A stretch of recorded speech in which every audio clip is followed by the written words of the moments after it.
pagar laut itu sekitar 30 km, kemudian lebar dari garis pantai itu antara 0,5 sampai 1 km, itu luasnya bisa mencapai 1.500 hektar.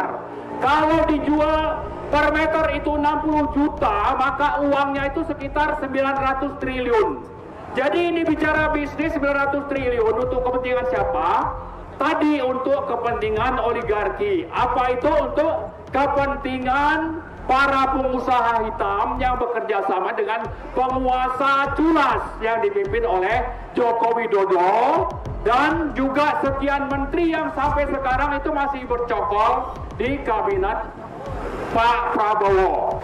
Nah, yang pertama, fakta yang terjadi selama pemerintahan Joko Widodo yang bekerja sama dengan konglomerat hitam yang kita panggil sebagai oligarki itu sudah merusak berbagai sendi kehidupan berbangsa dan bernegara.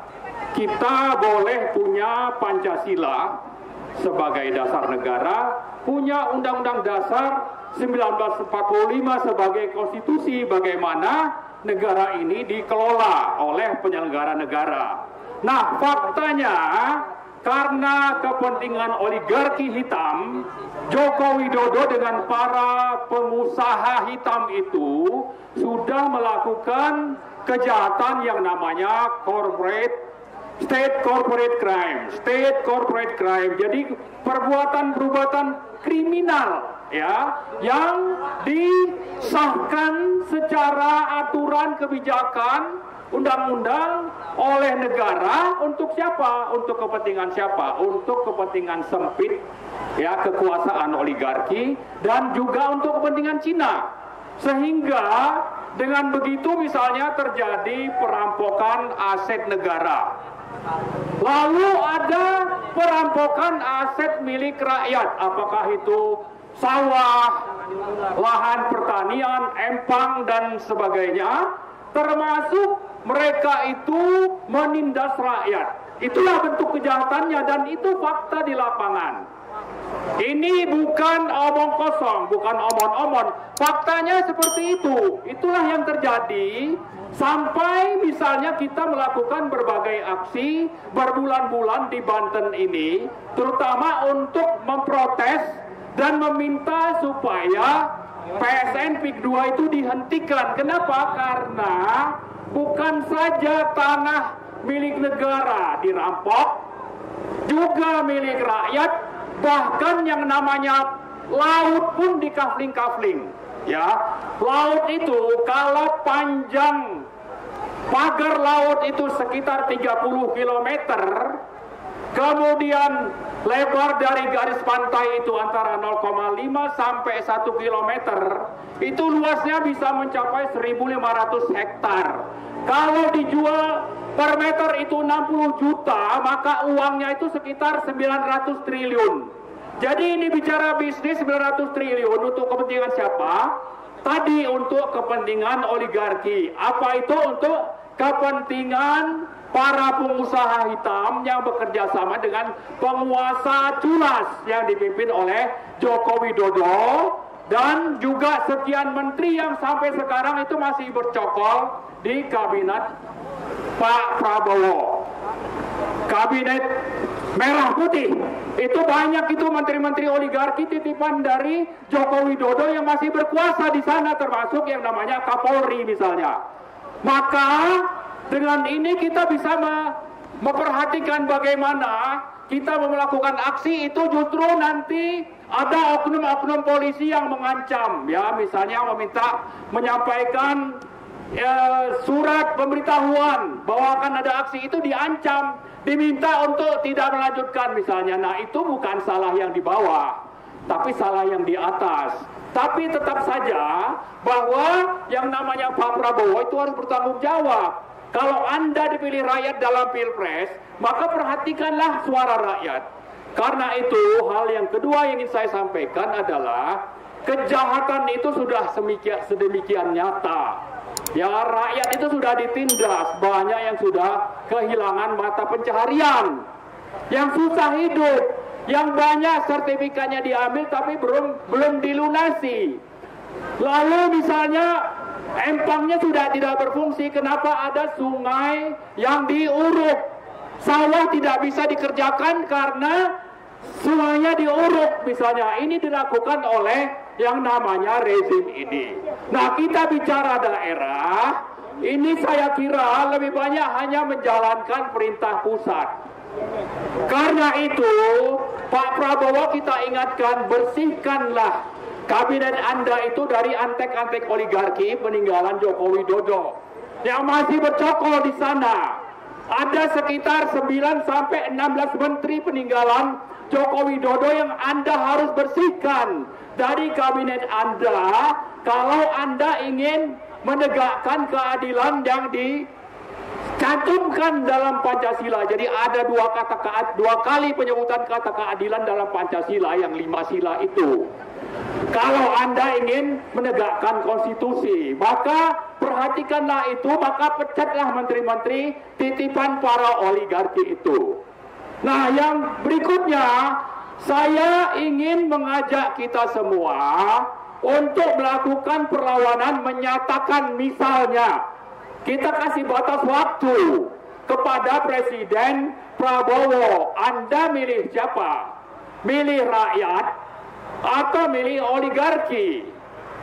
Kalau sudah demikian, lalu rakyat Banten ini memang dari dulu jiwa juangnya sudah menjadi mendarah daging, sudah waktunya kita merancang untuk memisahkan diri. Ya, kenapa negara PIK 1 dibiarkan hidup, lalu nanti ada negara PIK 2 yang sudah mulai merampok aset negara, menindas rakyat untuk nanti akhirnya berdiri negara PIK 2, maka sudah waktunya kita merancang untuk rakyat pribumi bangkit semua. Ya, kita ajak itu yang namanya anggota DPRD. Anda harusnya memihak kepada rakyat, bergabung dengan rakyat. Setelah reses, mari Anda keluar dari ruang-ruang yang dingin di sana itu, bergabung dengan rakyat, lalu buat ultimatum kepada Pak Prabowo. Kita kasih waktu, misalnya dalam waktu 2-3 bulan, PSN PIK 2 harus dihentikan. Kemudian yang kedua, konglomerat hitam, termasuk di dalamnya oligarki Joko Widodo, itu harus ditangkap dan diadili. Rakyat yang sudah ditindas itu harus diberi kompensasi. Mengambil aset-aset milik Aguan dan Antoni Salim untuk dibayarkan kepada rakyat dan kepada negara yang asetnya sudah begitu banyak diambil, termasuk jalan-jalan, sungai-sungai, pantai dan sebagainya. Jadi karena itu, mari kita susun rencana untuk mengimbangi negara PIK 1, negara PIK 2 dengan negara Banten untuk memisahkan diri. Kalau seandainya tuntutan kita ini tidak diperhatikan, dan salah satu objek utama yang kita ajak adalah yang namanya wakil-wakil rakyat. Siapa itu? Anggota dari DPRD sekian partai itu. Mari kita susun rencana untuk memulai berdirinya negara Banten sepanjang Pak Prabowo justru memilih untuk tetap berpihak kepada oligarki. Siap untuk bergabung? Siap untuk menyeruduk gedung DPRD kalau reses sudah selesai? Saya himbau kita untuk hari ini mencanangkan rencana ini. Kita perlu demo berhari-hari. Meskipun itu saya kira bulan puasa, kita harus siapkan diri untuk berbuka bersama di depan gedung DPRD ini untuk memulai perlawanan agar negara kesatuan Republik Indonesia ini tetap utuh, oligarki ditangkap, aguan asetnya disita untuk dibayarkan sebagai kompensasi kepada negara dan rakyat. Dan kalau itu dipenuhi, kita dukung Prabowo sampai akhir masa jabatan. Kalau tidak, maka dalam gerakan kita selama bulan puasa itu kita kampanyekan untuk memulai deklarasi negara Banten, bukan lagi negara negara kesatuan Republik Indonesia. Jadi harap dicatat ya, saya bukan mengajak untuk kita melakukan hal-hal yang bertentangan dengan konstitusi atau Pancasila atau untuk bertindak anarkis. Tapi yang saya serukan adalah ada prasyarat. Sepanjang Pak Prabowo memihak kepada kepentingan rakyat, baik yang ada di Banten maupun yang ada di Indonesia, kita siap mendukungnya sampai akhir masa jabatan. Tapi kalau dia lebih pro kepada oligarki, membiarkan bercokolnya negara di dalam negara, seperti yang dia pernah sebutkan pada tanggal 20 Oktober 2024 yang lalu, maka sudah waktunya dia berhenti omon-omon. Buktikanlah di lapangan bahwa Anda tidak sekedar omon-omon, bahwa negara PIK 2, negara PIK 1 harus segera dilenyapkan, dan kedaulatan rakyat Banten dan rakyat yang sudah terzolimi selama ini itu bisa dipulihkan. Saya kira itu saja. Terima kasih. Assalamualaikum warahmatullahi wabarakatuh. Merdeka! Allahu Akbar! Siap duetkan saya. Ya Pak. Namanya Pak ini Pak. Berdua. Duetkan saja Mama Esa. Ya, saya berdua. Ya.